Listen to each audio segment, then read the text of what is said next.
Alam mo, mahal na mahal kita. Mahal na mahal. Naniniwala ako sa'yo na hindi mo ginawa yun.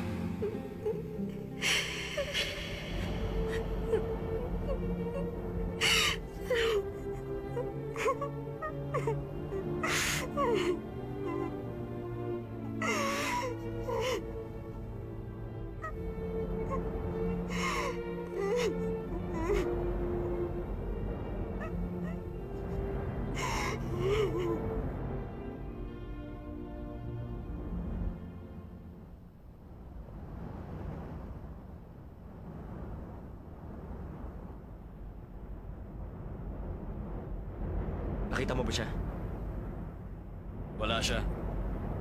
Umuwi na siguro mag-isa.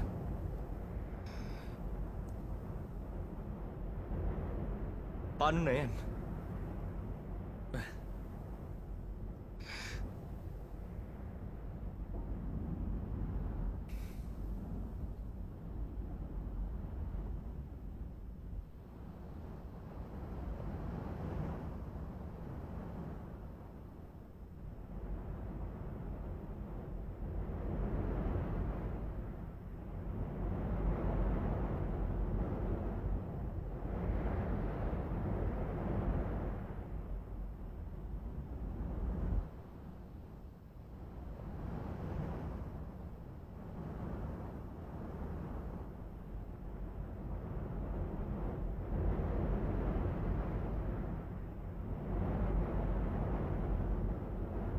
Nanginginig ka. Oo. Ewan ko kung bakit.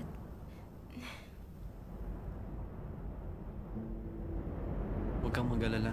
Nandito ako. Napakalamig ng kamay ni Watchile. Hindi tulad ng mainit na kamay ni Dao Mingze. Pero, mas pinili kong kamay niya.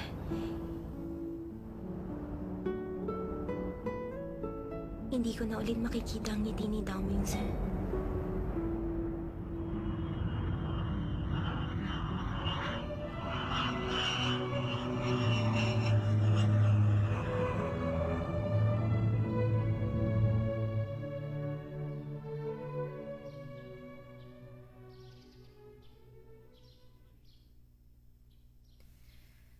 Nandito na ako. Shanchay! Nandito ka na pala! Naku! Nararamdaman ko sa katawan mo ang init ng sikat ng araw at ang gaspang ng buhangin. Siguro napakaganda ng Okinawa. Sana magpakasal agad kayo ni Master Damingsu para makapunta na rin ako sa Okinawa. Ang sarap siguro maging biyanan niya. Shanchay! Inaaya ka na ba magpakasal ni Master Damingsu? Ano? Nagsiping na ba kayong dalawa? May nangyari na bang maganda? Ang ibig ko sabihin yung mas matindi pa sa paghahalikan. O baka naman na masya lang kayo sa tabing dagat. At... Patawad, binigo ko kayo. Huh? Yung mga sinabi nyo, hindi na yun mangyayari.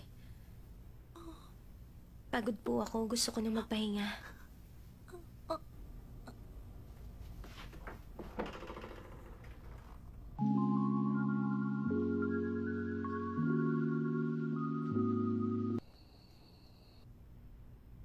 Sina Lei at Sanchay? Imposible yun. Alam naman nating si Chin ang mahal ni Lei. Pero ang sabi sa magazine na dala ni Xinghe, magpapakasal na si Chin sa isang mayamang Pranses. Kaya pala ang laki ng pinagbago ni Lei pagkagaling ng France. Dapat alam mo ang tungkol doon. Huwag mo akong sisihin, okay? Ang pinag-uusapan natin si Lei at... Tumahimik na nga kayo. Binabalaan ko kayo. Huwag niyo na sila babanggitin. Azek, kalokohan naman yan. Hindi solusyon sa problema ang pag-iwas sa kanila. Pagpasok natin sa eskwelahan, makikita natin sila... Sabi na tama na! Ano? Ano ba? Sir, huminahon ka lang. Para tayong magkakapatid, huwag tayong mag-away.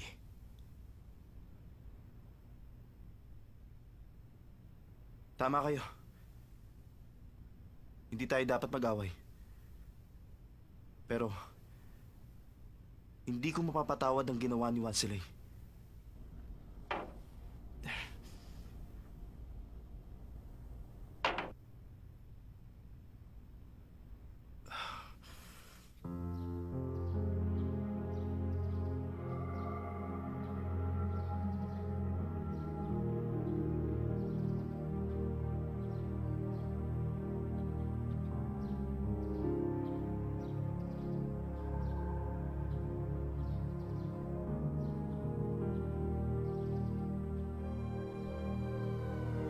Magsalita ka naman.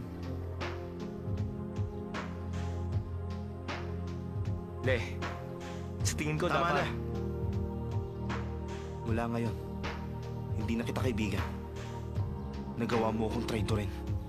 At dahil dyan, hindi ka nakabilang sa F4. Ozzy, sandali lang! Uwi na ako! Hindi pa tayo tapos mag-usap! Yan ang kausapin nyo!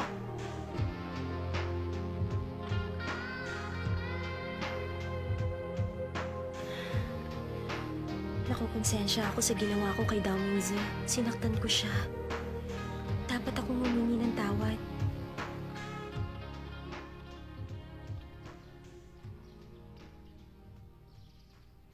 Alam niyo ba kung nasan si Daomingze? At bakit mo pa siya hinahanap? Gusto kong... Kung magsasorry ka sa kanya, huwag ka na mag-abala. Nalimutan mo na ba ang motto niya? Kung makukuha sa sorry ang lahat, hindi na kailangan pa ng parak. Isa pa, huli na rin naman ang lahat. Anong ibig mong sabihin? Hindi na kaibigan ni Ozzy si Lay. Kaya wala ng F4. Hindi totoo yan. Totoo ang sinabi niya. Hindi ko akalaing ang katulad mo lang ang bubuwag sa samaan ng F4. Halika na, Shimen. Malas yan.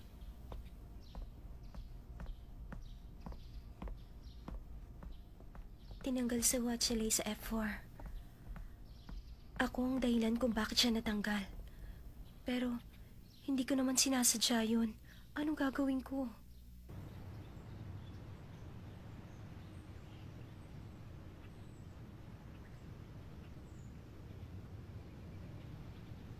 Hi.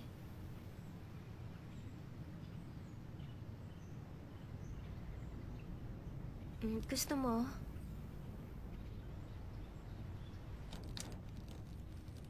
Salamat.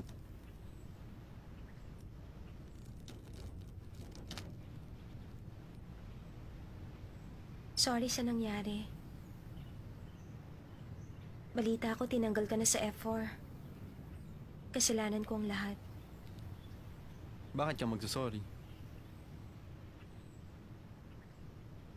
Dahil pinuntahan kita dun sa tabing dagat.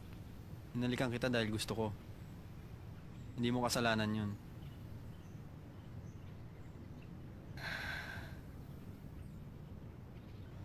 Pahiram nga ng notebook mo. Ah,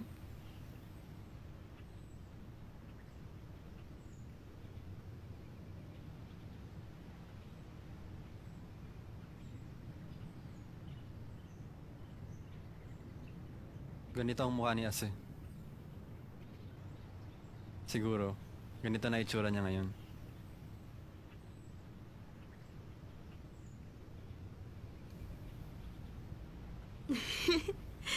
ang pangit ng drawing mo. Akin na nga ako magdodrawing sa kanya. Makapal ang kilay niya, kaya lagi siyang mukhang galit. At ang mata niya, parang sa isda.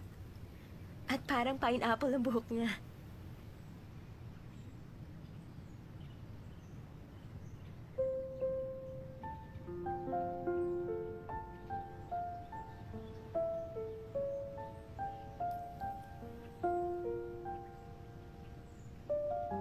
Ngayong linggo,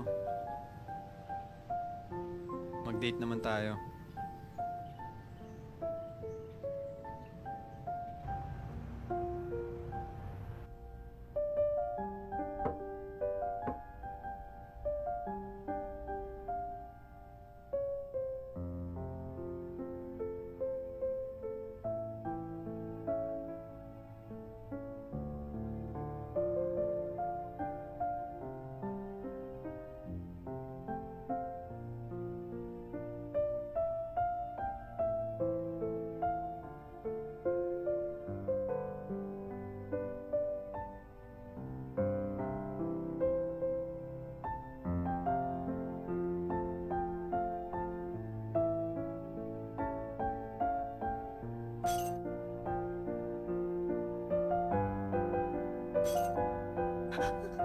Ano yun? Nagbabasag na naman ba siya ng baso?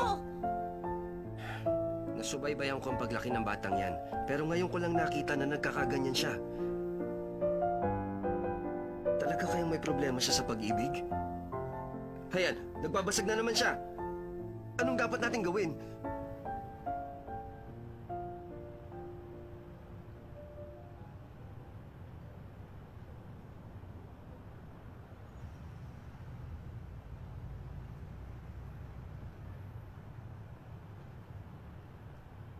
Kanina ka pa ba? Hindi naman, kararating ko lang. O nga pala, saan tayo pupunta? May naisip ka na ba? Wala pa. Ikaw? Wala rin akong alam. Maglakad-lakad na lang muna tayo dyan.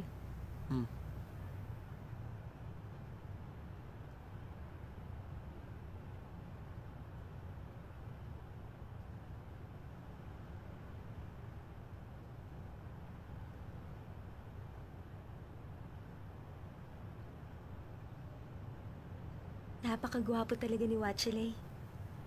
Pero sa totoo lang, gwapo rin naman si Dao Mingze ah. Nakakatawa nga lang yung pineapple hairstyle niya. Bakit ko ba siya iniisip? Dapat kalimutan ko na siya. Kasama ko ngayon si Watchelay. Tama na nga. Anong problema? Masakit ang ulo mo? Hindi naman. Akala ko. Tayo na.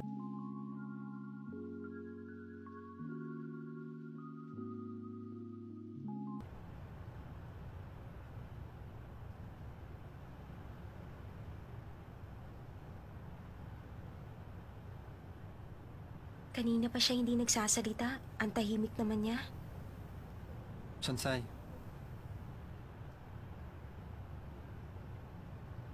Ngayon ko lang talaga naranasang makipag-date sa isang babae. Baka naiinip ka na sa akin. Pagpasensyahan mo ako. Watchelay. Huwag nang wasile. Masyadong formal yun. Lay na lang. Lay. Teka, banggitin mo lang pag may sasabihin ka. Ow! Sorry po. Ano ba? Sorry Tumingin po. ka sa dinadaanan mo. Sorry.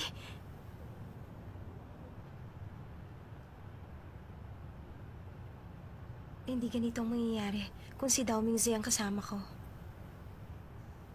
Bilisan mo naman ang lakad para kang pagong dyan. Nakakahiya ka. Mawa ka sa kamay ko. Ayokong humawak sa kamay mo. Baka ako magkaroon ng ketong. Ako na nga ito nagmamagandang loob. Ano bang gusto mong mangyari? Sama bang pakiramdam mo? Anong problema?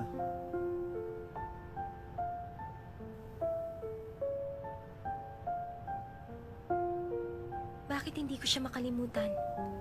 Bakit si Dao Mingze pa rin ang laman ng isip ko? Ito ang unang date namin ni Watchelay. Bakit ako ganito? Sorry ah.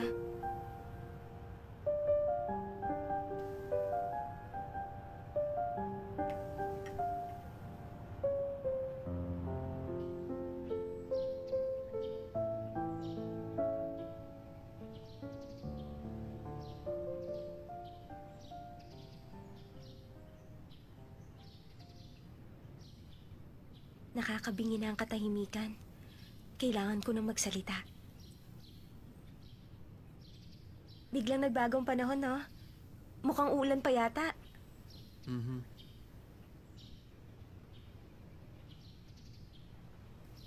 Nagsasaranggola sila kahit makulimlim. Mas magandang magsaranggola pag panahon ng tag-ulan. Gusto mo bang subukan? O, sige.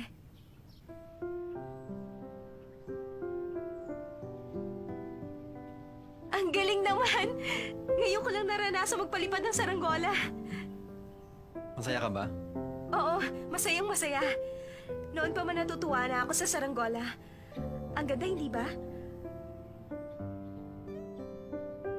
Pag nagsasaranggola ka, parang minamasdan mo ang taong minamahal mo na nasa malayong lugar.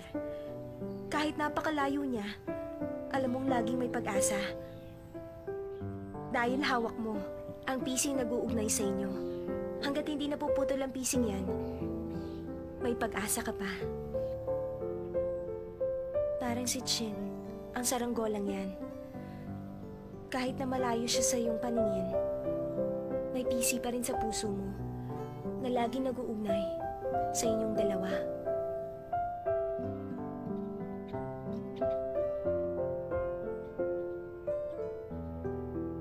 Alam kong ayaw mong pag-usapan natin si Chin, pero alam ko rin na kahit anong mangyari, meron pa rin siyang lugar sa puso mo.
Hello?